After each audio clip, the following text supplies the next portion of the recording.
Hey, my name is Andrew Jacoby, and I am the CEO of Good Shepherd Staffing.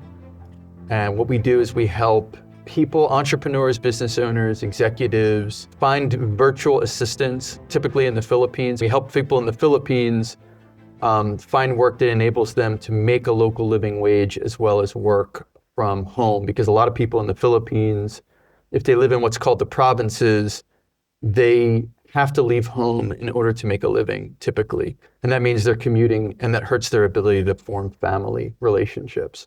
And so we want to find a way for them to make a living as well as be able to form and maintain those family relationships. I've been doing overseas outsourcing since 2018. I started another business called GrowthEra. I'm here actually in Skopje to visit that company. I scaled that company and hired a CEO to run it. I'm here for our shareholders meeting. We have close to 85 overseas employees, only one employee in the United States there. And we do outsourced appointment setting, sales development work, and CRM consulting, things like that. So my expertise is really in the usage of automations and overseas employees to help keep costs down for businesses. When we talked the other day, you kind of shared what you were doing, and I thought it was a awesome story. It kind of went after my heart a little bit. Could you tell us about that? And then I'll tell you why that really captured my heart. Can you be more specific? I don't remember exactly the conversation. So we were talking about how you said you were a street musician in Vienna. Oh, yeah, sure.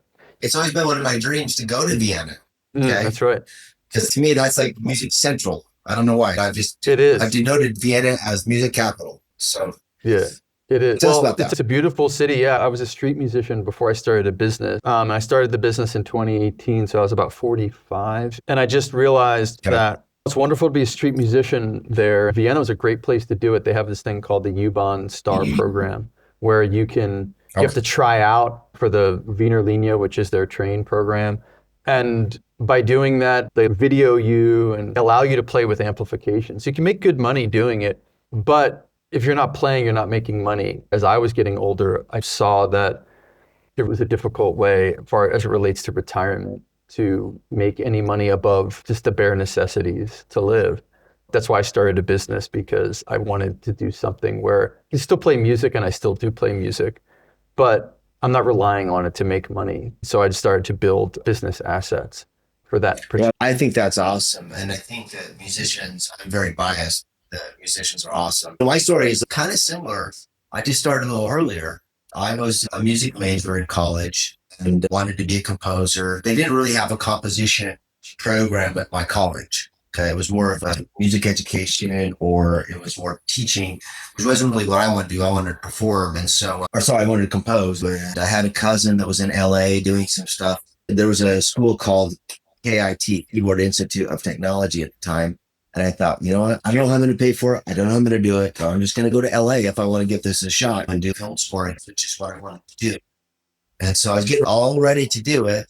And then this lady in the music program says, hey, you might like my niece. She plays basketball. And I'm like, okay, yeah, I kind of like that too. So we went out. Next thing I know, I'm married. It's not happening. And I got kids. In the music world, you got to practice a ton of hours. My time was going from 8 hours to 4 hours to 2 hours to 1 hour. I'm like, this isn't happening. And so then I switched to accounting because I just had an affinity with math as well. So my goal is to make enough money at some point in time to go back and do music. Okay. We probably have similar goals in some point in time, but no Bach, just like you. And I think it's the best. Did you see the podcast I did where I talked to Bach was No. the reason why I converted to Christianity? Not yet, but I am going to watch it because it piques my mind. I do think Bach is the best. I don't even know how to explain it when you start playing the fugues and the canons and all that stuff. And it's like so mathematical, yet so beautiful at the same time. Instrument he was playing on wasn't like the pianoforte. It wasn't a dynamic instrument. It had one level of tonality, high or low. He couldn't really do the dynamics. The fact that he was able to do dynamics in the music itself, or now you can add another layer of the piano. I just like, man, this guy's just like a different level, and he's just legendary. He's the best to me. I listen to Bach every day of my life. I have to. And when I learned a couple pieces from his lute suite, it was like when you're playing along with Bach, as you're learning the piece on the guitar, it reminds me of if you could be sitting there painting along with Michelangelo. You're just watching him construct this amazing piece of work as you're playing. You're like, wow, I can't believe he made that. That idea is so incredible. And then that idea is so incredible. How did he think of this? Yeah, and he's so amazing prolific, right? Like, it was a different song every week. I'm lucky to get one out a year. He's such a huge blessing, Bach's music.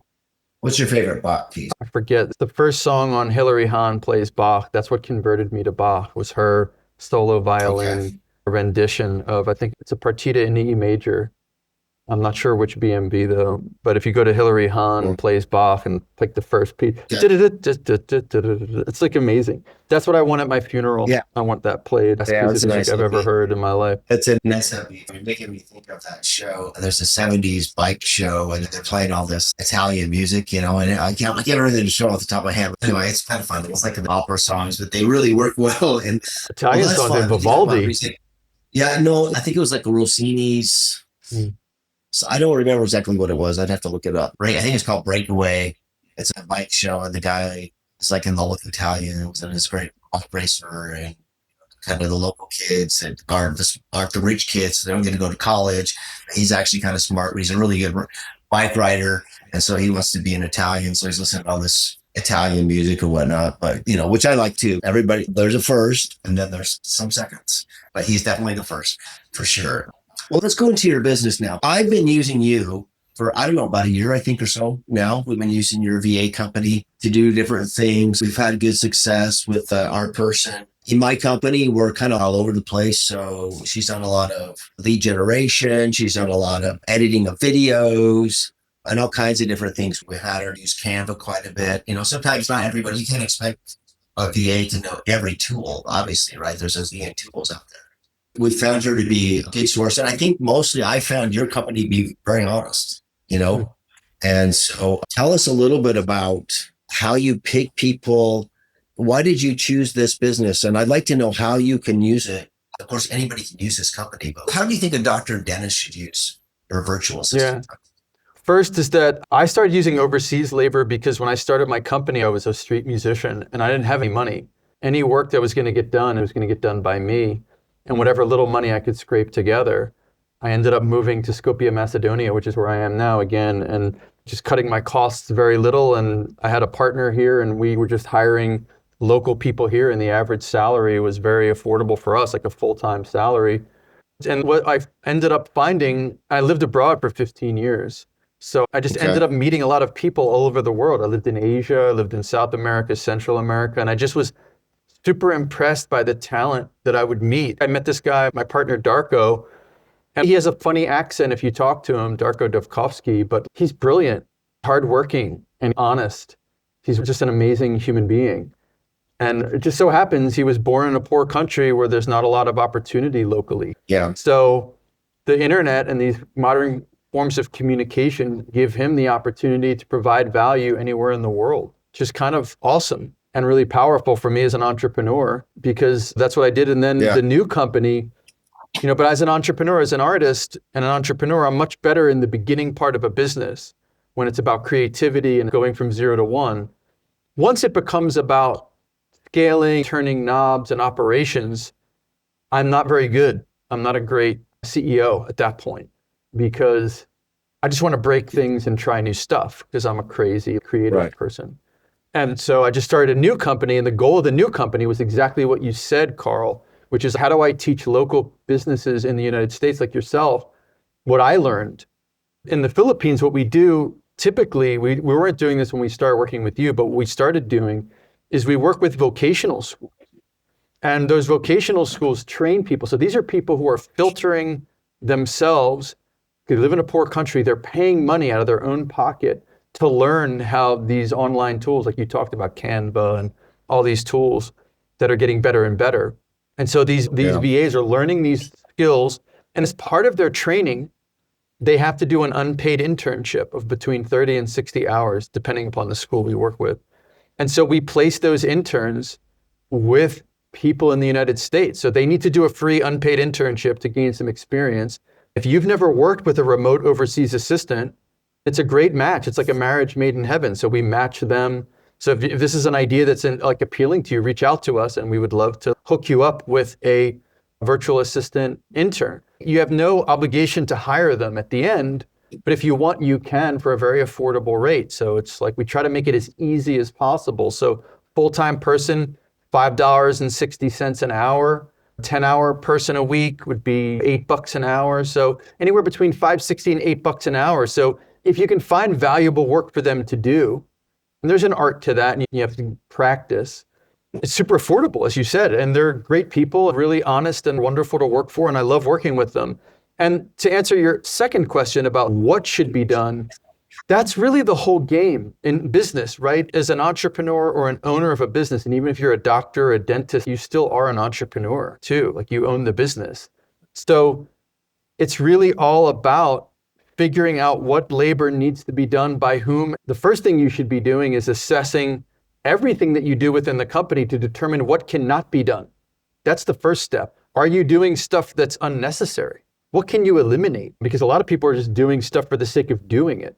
So I think that before you outsource or automate, like you should eliminate, like stop doing stuff. That's the first list. So sorry, go ahead, Carl. I totally agree. It's like dejunking, or what's those famous shows around here? Hoarders. People can become business hoarders, right? And they add stuff to their stuff. They just keep doing. I totally agree with that, because I try to do that.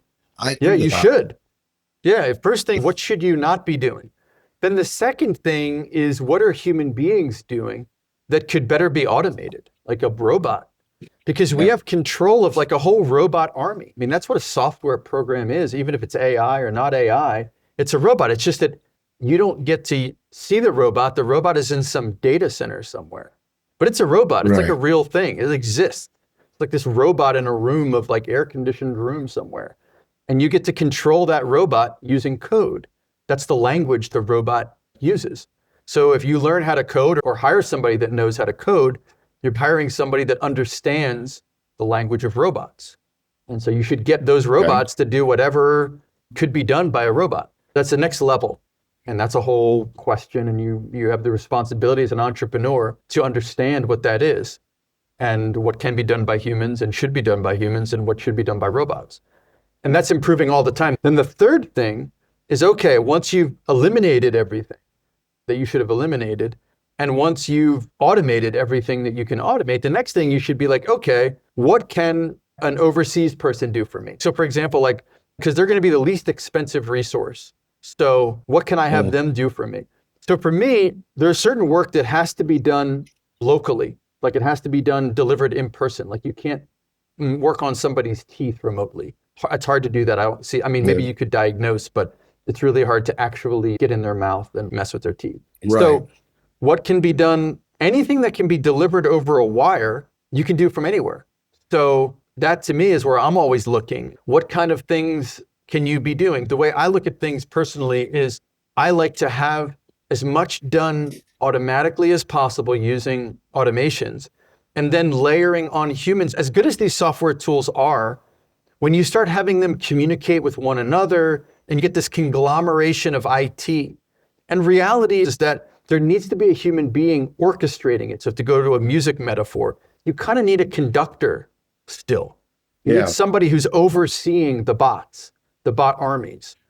That's a great use case for an assistant, or whether they're local or overseas. It really, it's sort of up to you how you do that. And the way I look at that also is that next level is to triage what work do I want done by my local people, because they're expensive labor. So I really want them doing the most high value work possible. That would be interacting with customers, perhaps, maybe making sales calls, maybe doing high level strategy, things like this. That's what I want my local employees doing. And then overseas is kind of like the execution of those. They're managing automations. Actually, in GrowthEra, they're doing everything except the CEO role, actually. So they do everything in the business. So that's like the maximum possibility. But if you already have local staff, then you want to be thinking, what are the most valuable uses of their time? What are they good at? What do they excel at? And you have to ask that same of yourself, because you're also, as an entrepreneur, you're also an employee in your own company, at least while you are, until you exit the company. So what can you do? And go ahead. Yeah, so I have a client we're thinking of right now. They're an amazing doctor, And I think that one of their challenges is that they don't, it's kind of like, how do I say this? It's like, let's go back to the Bach music, right? So when you look at Bach's music, all the components are pretty components, you know? And he's able to structure them so it comes out to be this amazing piece of music. Whereas other composers, they might just put stuff together and it's like, whatever. It doesn't have the same level of complexity of how it's put together. And this is really hard for me to explain to this, so we're not a musician, but like, Bach might have a piece of code, let's say. He might turn it upside down, flip it around sideways, but he's always using this piece of code all the way through the piece in the tenor line, the soprano line, the bass line, and he's kind of flipping it around. And somehow this little piece of code turns into like an amazing song, but it's still this one little chunk of music. I don't know how he does it. Whereas another person just writes a song, they have the A section, the B section, they go back to the A, they might have a C section. That's maybe how I do it. It's not as intellectual, but sometimes when somebody's running a business, they just get all this talent and it kind of creates a mess. It creates a mess. And so they have all these people playing different instruments, but there's no music. The music isn't quite there because there's nobody conducting it, like you said earlier, to make it sound like a song. So what we have people do is we say, okay, go ahead and write out what your organization looks like today. We call it a functional or your current org chart. Then I say, write out a functional org chart. Like, what do you want it to look like? That might be the sheet of music, if you will. And let's reconcile those to see where those are going. Now, I have a tool called a pricing tool. As I'm getting into this pricing tool, I'm seeing how people are thinking about how they're organizing things. And it's very insightful for me because they're not being as strategic about it as they could be. And they're spending more to do, let's say they're doing Botox and they have the doctor doing it, then maybe they should be having a nurse do it. And there might be some reasons why you want the doctor to do it. They can package it with other things, but then they better package it with other things. Otherwise, you need to have the nurse do it, And so, that's the right principle. Yeah, because the costs aren't there. But then there's another layer on top of this. It's harder and harder to find talent. So if your talent isn't directed appropriately, now I've got a doctor doing nurse work and I need to find another doctor to do doctor work. How can we get people to stay in their best lanes? And maybe more importantly, how can we convince the doctor to stay in that lane? Because that's in everybody's best interest, including their own. But, to me, it's kind of like me playing the same song over and over again. Well, I just want to play that song again. Well, it's time to learn a new song, Carl, but, I just want to play the same one. And maybe that's the same problem It's hard. that doctors have. This podcast is sponsored by Snake River Payroll, your hassle-free solution to all payroll needs. With fast, reliable service, they take care of your payroll so you can focus on what matters most. Snake River Payroll, payroll made simple. Visit srstaff.net today. I think that especially for practitioners, because if you're a doctor, you go into the business of being a doctor, but then all of a sudden you're both a practitioner, but you're also an entrepreneur. Yeah. And it's hard to set those two apart. Like Michael Gerber in his great book, The E-Myth, which I recommend to everybody, he has the three personalities. Yeah. There's the entrepreneur, the manager, and the technician. A lot of people, especially doctors and dentists, get caught too much in that technician role. They do a little bit of management, very little bit of entrepreneurship. They don't want to do that part. They just want to do a lot of technician work. And it's great, and they can get away with it because it's high-paying technician work, like money per hour to be a doctor. But if your business is struggling and your people are all over the place and they're a mess, it's because you're neglecting the other two roles that you have, which is you have to also be a manager, you have to also be an entrepreneur. And ultimately, depends what you want to accomplish in the business. My goal is to build assets that operate independently of my labor. Like here, for example, I'm in Macedonia. They're having a meeting about the business. I'm not in that meeting. I'm here for the shareholders meeting. So we're going to talk about the overall machine, but I don't operate the machine. The machine operates independently of my labor. I was operating the machine. I was the technician. I was the manager. But ultimately, I had a vision of above the business looking down upon it. That's my goal. I'll do the same thing with Good Shepherd Staffing. God willing, I will not be the CEO of Good Shepherd Staffing for more than another year or so. My goal is to do the same thing and then begin another business after that. because the Holy Spirit gives me a lot of ideas as a creative person.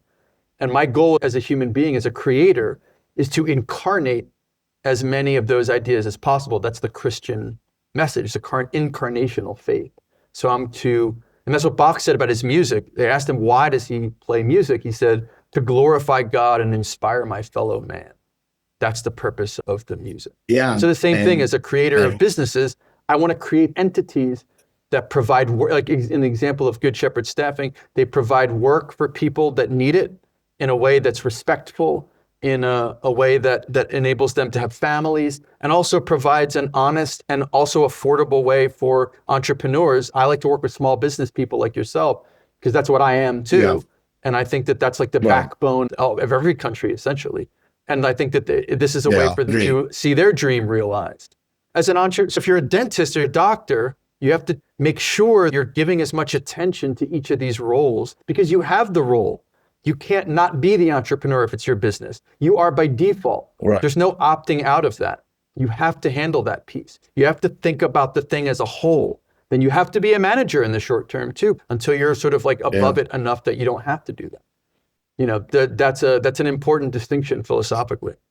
Yeah. What I've noticed, I say it kind of similarly, but maybe a little bit differently than the E-Myth person, is I kind of break people in that. You've heard the A-B personality thing before. And so I break it into A stands for artist and B stands for business person.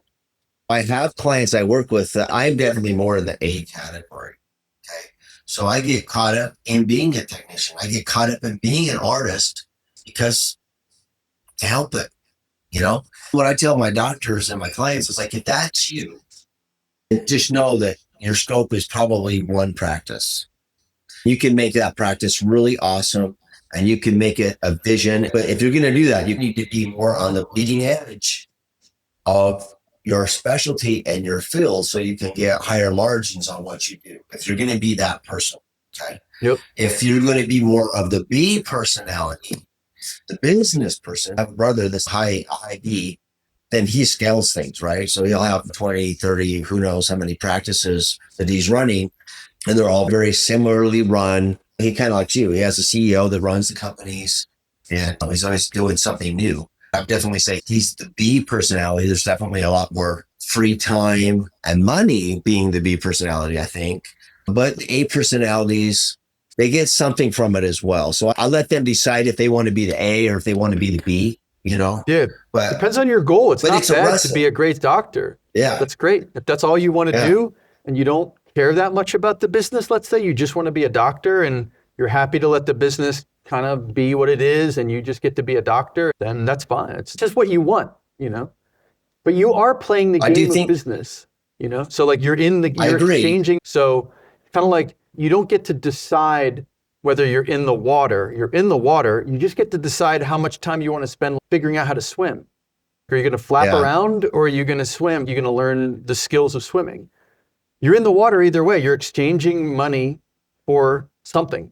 So you're in the business game. Right. Whether you're a musician, a doctor, a dentist, whatever. Well, I guess to use the music analogies, if you're going to be an A personality, you need to be a first violinist in the best symphony you can play for, because that's how you're going to command. You need to be the best of the best if you're going to be the A personality, so you can command the highest price for the work that you do. You should probably look at trying to be the B personality, the business personality. Well, the other thing we didn't talk about, Carl, is the idea of partnering with other people. My big unlock with the business was Darko, my partnership, because he was much more operationally focused and I was much more idea focused and strategy focused. So when I didn't have a partner, I would have a lot of ideas. Even when I was a musician, I'd have ideas for businesses or whatever. Nothing would ever get done because I just like to talk about the ideas. Then I met Darko and I would talk about the ideas and he would go do them. And I'd be like, wow, that's amazing. And then he'd come back and be like, oh, okay, what else should we do? And I'd look at it and be like, oh, we should do that. It was this great partnership. I was more ideas, strategy, vision, and he was more operations, execution. You don't have to be everything, but you have to recognize where you're strong and where you're weak and bring in other people who are strong where you're weak. You have to accept that your best value is in creating a team to get the results. You don't have to be everything. I think I notice how even with, it's kind of hard sometimes if you're a smaller facility, a smaller client, and I don't know, it's hard for them to be a doctor. And then it's hard for them. Maybe they want to be an accountant, which we don't want them to be. Maybe they want to be the manager, which we don't want them to be. Maybe they want to be the office manager, which we don't want them to be. Part of it is their personality because they don't set it up for them to manage it well. We can talk about that maybe at another time, but let's get back to the VA. How do you have anybody right now that's a doctor or dentist that you're aware of using your VA service? That's a good question. I don't know. We have insurance agents, we have coaches. I'm not sure at the moment. I mean, we've only been doing this for, you were one of our first clients. We've only been doing this for a year and 4 months. So I'm not sure that we have a doctor. Yeah, okay, great. Where a VA could be helpful though is all the things that you're using your VA for. You still need to have a social media presence. You still need to have an SEO game plan and execution. You still need to have scheduling help. You still need to have people calling in. You could have somebody that takes those calls. You could have people call in, confirm appointments. There's a ton of things that can be done by a virtual assistant for a doctor or a dentist. So how difficult or how easy is it for you to find a virtual assistant? I mean, are they just knocking on the door to work for you, or how do you find them? In our case, we work with these vocational schools. Right. And then they supply the virtual assistants to us. The challenge typically isn't finding the VA as much. And that's why part of the reason why we have our service the way that it is that we find them for you. And if they don't work out, we replace them for you. So that part of the puzzle isn't as important. We also give you a way to try it out without any risk. So you'll get 30 to 60 hours with somebody. And if they're not a great fit, we'll find you someone else. There's plenty of virtual assistants. We're always talking to them. We're always meeting new ones every month.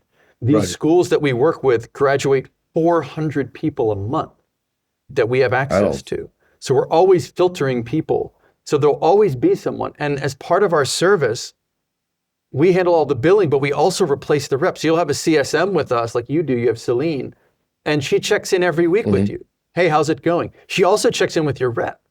And if there's any problems, we can try to fix them. But if there needs to be a replacement, which unfortunately, sometimes there needs to be, we will replace the representative. The bigger problem is if you've never done this before, there's a learning curve like anything else. It's like a muscle that you have to build. I agree with that. So you have to practice it. And when you first start, it will be uncomfortable. You will have false starts. You will give them work that they don't do well, or it will be a mess a little bit in the beginning. It's like a plane taking off. There's a lot of shaking and energy. But once it gets going, there's less energy required to keep it going. So the same with this. So my recommendation is there's no way to learn how to do this better other than by doing it. You can't learn to swim without being in the water, but you can't be in the water without knowing how to swim. So you kind of have to you hear a little bit of somebody talking about it like this, or you watch a video about it or whatever. Really, you just have to try it. You just have to hire one. If you want to work with our company, great. Reach out to us through Carl, or reach out on Google, go to goodshepherdstaffing.com and reach out, and we'll put you with a VA and you can try it out, see what happens. And then once you do that, you can learn and improve and test hypotheses of, well, what could somebody for $5.60 an hour do for me? Wow, that's amazing. And then you start to get better at it over time. There's really no other way, unfortunately. Yeah. So this goes back to what you said earlier. Somebody needs to think about some kind of tasks that maybe they could outsource. They need to look at their list and come up with a game plan of 2 or 3 things that make sense to outsource. Come to a company like yours and then try it out. I do agree, because I think we tried, I don't know if it was with you, but I tried a few different VAs before. She's very easy to work with, and we'll work our hours if we need her to, which is amazing to me. It seems to be working really well. You do have to do some trial and error and experimenting. Some of the things we tried didn't work out. Some of the things that we have tried worked out better than we thought. And sometimes they may not. It is some trial and error to figure out. I agree with that. But that's the case with any employee, right? And maybe that's us in America just not being patient. We don't see the person and we think it's like software code. Oh, it just worked perfect. We have expectations that are totally unrealistic. I think I've fallen into that trap as well with the VA. I was expecting. Yeah, 100%. I think another thing people don't realize is that you can have them learn things. Like my reps, for example, you and I were talking about cold email, Carl, was it like last 2 weeks ago or whatever, or a couple weeks ago, right. And now we're training your rep to do cold email for you. My reps internally do cold email better than I do because, and I knew the tools people were using, but I didn't know how to use those tools. And my reps had no idea that cold email existed. So I said, hey, go to YouTube and figure it out. Like, here's the list of tools I want you to learn how to use. So go spend the time on YouTube. I'll buy the tool. Then you get in that tool and you figure out how to use it. And if you can't figure it out, go to the customer service on the software and figure it out.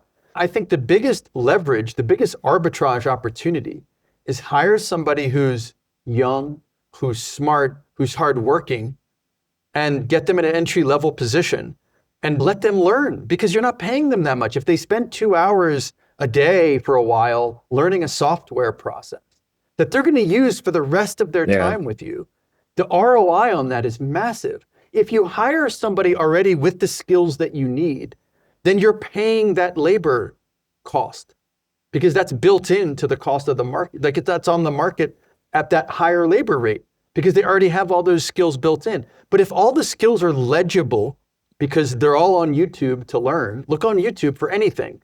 How do you fix my microwave? Some dude in Tennessee is like showing you how to fix your particular microwave on YouTube somewhere. I'm telling you, it's there. It's unbelievable. True. So any software, you can just have them learn. And if it takes them a couple weeks to figure it out, great. So that's what you really want to do. Bring somebody in who's smart, intelligent, and honest, and then stack skills, stack processes, one over the other until they get full, and then get another one. And then at some point, you have one of them manage other VAs underneath them. You could have it like I have, Darko was managing a team of 120 people at one point for me. I spoke to him and a couple others, but we just kept bringing in people, filling them up with tasks, and then bringing in others, and it just naturally grew. And you just start process by process to pick one thing that you want to do. I'm sitting here thinking, going, what are the advantage of this? Because it is so low cost. If you have an idea that's difficult, like I have an idea that's difficult, it's not really related to the main business. I want to do it. But if I just look at it as a journey, like I'm going to bring on so-and-so person and they're going to work on this one thing for me that would take me 1,000 hours. And I know I can do it, but I'm never going to find that 1,000 hours to the day I die. It is not going to happen. I know it. It's a dream. So I could hire this person to help make my dream a reality. It might take them 3,000 hours. That's fine. That's a year and a half. But now my dream, maybe 2 years, becomes reality. It'll never happen. My father-in-law, he's like 85 or something and running forever. He's a really good mechanic. He has these old cars, like 20 of them, maybe more, in his field. Yeah, I'm going to fix that car up. Like, no, you're not. You're never going to fix that car up. It's not going to ever happen. And it never has happened, and it never will happen. It would have been better to sell to somebody else that would make it a reality. But in this case, if you have the money to invest in the VA to help you do some dream or project that you've been sitting on the sideline, there you go.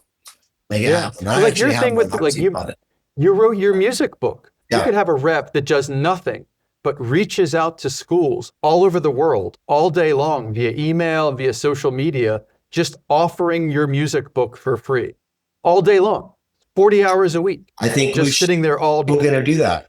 Doing nothing else. We're going to do that. Not for any financial gain. But those kind of things, that's what people say to me. It's like, oh, well, but if I give the work to this overseas person, then I'm not giving the work to a local person. I'm saying the way I look at this is mostly there's a bunch of stuff that's not getting done.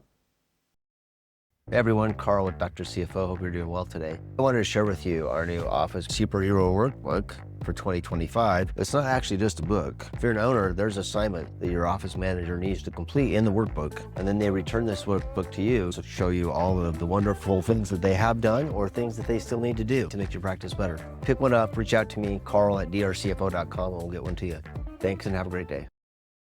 And these people can Yes. help you get it done. It's just not getting done. It's not like you're getting it done locally. It's just not getting done. Nobody's doing that for you today, Carl. Nobody is sitting there locally, internationally, anywhere and doing that work. It's simply work that exists as potential energy. It's potential. Somebody is either doing it or not. They're not right now. So they could be doing it. You just pick processes, then you stack processes on top. You are going to make mistakes. You are going to give them work that doesn't go well. Maybe you need somebody a little more expensive. Maybe you need a higher level for that particular task. Like maybe she shouldn't be coding, or she shouldn't be doing advanced financial modeling, or she shouldn't be running complicated paid ad campaigns. Okay, so you need somebody else for that. That's your role as the business owner, is to titrate, to figure out what labor can go where. That's your role. So anyway, that's the magic of this. Yeah, and I think in my case where I'm a small team and I know the person, they kind of do become a part of your team. Even though I may never meet this person, you do care about them. The most successful clients in both businesses treat their employees overseas the same way that they treat any employee. That's actually the secret, because as you said, they're just people. They know it. If you treat them as second-class citizens, they know it. Like, they're not stupid. So if you treat them with respect and you make them, if you have team meetings, they're on those team meetings. If you're soliciting ideas from employees, they get ideas solicited from them. The more you give them, it's just like managing anybody else. I mean, I see the thing, like, I don't particularly love business for business's sake. But one thing I do love about business, because I'm more of an artist than a business person. I'm more of a creator. Business is a canvas. But one thing I do love about it is that you get to see human potential blossom. You get to see somebody grow in their career. Here, it's the sales development company. Typically entry-level people that are coming in, their first job in sales is cold calling, right? That's when you start out in sales, that's what you do. So they're all young people. I've seen people over the last 7 years develop. And now they're not making a lot of money for a US person. They might make $1,500, $2,000 a month or whatever. But for them, like life-changing money. There's a 23-year-old kid here from Albania. It's his parents back home in his town. And he's like so proud of that, that what he's accomplished in his life and he's 23. It's amazing to see characterological and human potential be realized. Is a really magical and beautiful thing. As Bach said, to glorify God and to serve and inspire my fellow man. Like, that's the game that we're in. We're in the human potential game at the end of the day. And it's a beautiful game to be in. And it doesn't matter if they're in the Philippines or if they're in Macedonia here or if they're in Florida. We're all just human beings. And to see human potential flourish is a beautiful, beautiful thing, beautiful part of this game of business. That's cool. Before we wrap up here, when we have our analytical report, some of the tools that we do, because like you said, it's not worth having all this expensive interfaces to input back and forth. I don't need all this data to do my analysis. I just need maybe 25, 30 data points every month. That's not very many, right? 25 or 30 data points to do a really good analysis, over a year. So I have 360 data points, but that tells me so much. Some of them we can fetch pretty easy. Some of them are on a report. A lot of times people just send us a report when we manually enter it in. Sometimes I'm the one who goes and gets the data and manually enters it in. Some people think, oh, that's inefficient, but it's not, because I'm only entering in a few data points. Every time I enter my data points, I'm really touching the data and I'm thinking about the data. And so this reminds me of Bach when he would go to wherever and hand copy the music. If I want a copy of this piece, I have to go here and hand copy it. And as he's hand copying the music, he's teaching himself music. He's getting better and better. And that's true with myself and with others. Sometimes when you manually enter the data, you actually understand the data better. Obviously, if you're doing 1,000 data points a day, that doesn't make sense. But if you're doing 30 a month, that's pretty easy to do. We kind of find it odd. Sometimes our office managers, they don't even know where to get the data. They don't know where it's at in their system, and I have to figure it out. Or they don't understand the data. Okay, which is fine because we want them to be people and not data people. But sometimes old school isn't necessarily a bad thing. And so I always kind of use that example of Bach handwriting the music. And even I've gotten old school on some of my stuff again because I set this music program called Musicator back in 1990 or something. Put all my songs in there and program them in. The software's got so complex. It is amazing. I'm not going to say it's not, but I don't know how to use it. So I just handwrite it on a piece of paper. I just do it the old fashioned way. And then I just send it to somebody who engraves it. And if these guys are so good, I've written a lot of jingles for different people and I don't even have to write the music anymore. I just like sing in the jingle and I'm like the worst singer. These guys are really good if they can pick up my singing. And I'll just sing in the jingle, say kind of this style. They somehow know what I'm talking about. And boom, it turns into a jingle. I've sent them to a few people and they're kind of shocked how fun they are. I think jingles are fun. I'm not offering to do those as a business. They just kind of randomly come out, but they're fun to do. Sometimes old school Bach is good, but is there any last words of wisdom you want to leave us with, Andrew, before we end? I think that I would say that if you did one thing, my best work is listening to Bach and with a pen and paper, no computer, for hours. I would recommend as an experiment to everybody to just take a pen and paper and listen to Johann Sebastian Bach, classical music, turn off all notifications on any device, and spend at least 90 minutes. I try to get to 3 or 4 hours a day, just thinking out loud with your pen, having a meeting with yourself. Because Peter Drucker, the famous management guru, said, you should be asking the same question every day. Every day, the question of business is the same. It's, what business was I in today? And what business should I have been in today? So which means looking at everything you're doing, your deployment of capital, and capital meaning your labor, your time, your effort, your life, your money, and thinking about what is the highest, best use of that. That's a very deep question philosophically to answer for yourself on a daily basis.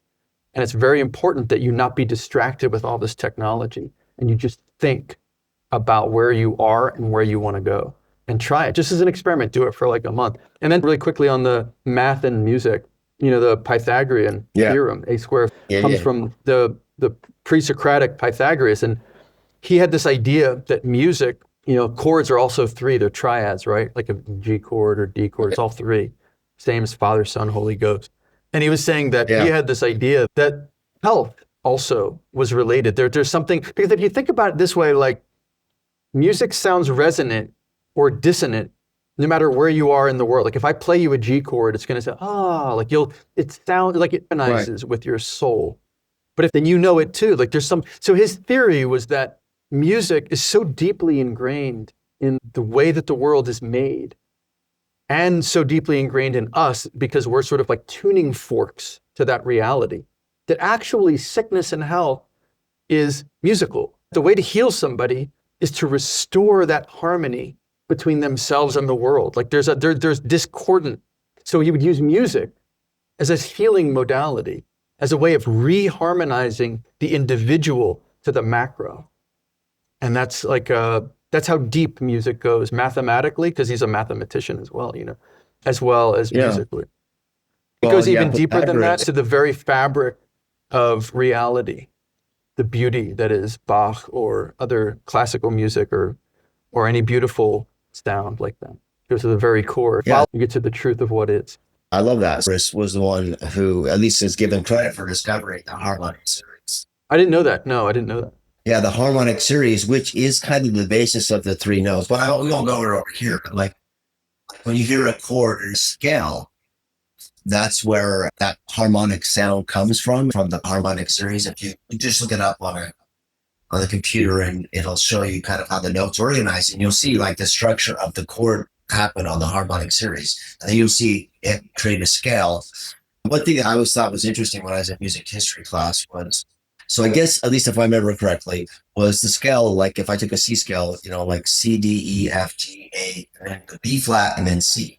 Okay, so the B flat, that isn't what a scale, right? And so that B natural, which is called the leading tone, it creates a lot of tension to the resolution and the tonic, which is the C. For some reason that they call the leading tone, or the B natural in this case, was it's kind of escaped composers. But it's interesting because Western music was 100% for religious purposes, at least by and large. The monks created the notation. So it was the Gregorian chant, the monks that created the musical notation. Yes.